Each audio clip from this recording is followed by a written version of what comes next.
সকলকে জানাই ঈদ মোবারক। ঈদ করতে গিয়েছিলাম শ্বশুরবাড়ি। এরপরে বাবার বাড়ি থেকে ঘুরে তারপরে সোজা বাসায় চলে আসলাম। তো বাসায় এসে ভাবলাম যে ঈদের জন্য কিছু স্পেশাল রান্নাবান্না বাসাতে করা যাক। তো আমি প্রথমে এখানে সেমাই রান্না করে নিব।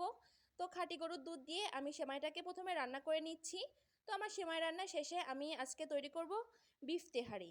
এর জন্য আমি প্রথমেই কড়াইতে পরিমাণ মতো সরিষা এবং সয়াবিন তেল দিয়ে তারপরে পেঁয়াজটা দিয়ে এরপর আদা রসুন আর কাঁচামরিচের পেস্ট দিয়ে এবার গরুর মাংসটাকে দিয়ে আমি ভালো করে কষিয়ে নেব। এরপরে একটু লবণ দিয়ে তারপরে আমি এর উপরে রেডিমিক্স তেহারি মশলাটা দিয়ে দিব। এরপরে আমি ভালো করে এটাকে নেড়ে চেড়ে এরপর টক দই দিয়ে দিব। টক দই দিয়ে ভালো করে আবারও কষিয়ে নিব, খুব ভালো করে কষিয়ে নিতে হবে। তারপরে পানি দিয়ে এটাকে সেদ্ধ করে নিব, এরপর উপর থেকে কাঁচামরিচ দিয়ে ঢেকে দিয়ে আবারও ভালো করে সেদ্ধ করে আর কষিয়ে নিব। তারপর আমি মাংসটাকে তুলে নিয়ে এই মশলার মাঝখানে চালটাকে ভেজে নিব। চালটা আমি আগে ধুয়ে পানি ঝরে রেখেছিলাম, এরপর আমি গরম পানি দিয়ে চালটাকে ফুটিয়ে নিব। এরপর আমি উঠলে উঠলে পরে আমি গরুর মাংসটাকে দিয়ে দিব, আবারও ভালো করে নেড়ে চেড়ে ঢেকে রান্না করে নিব।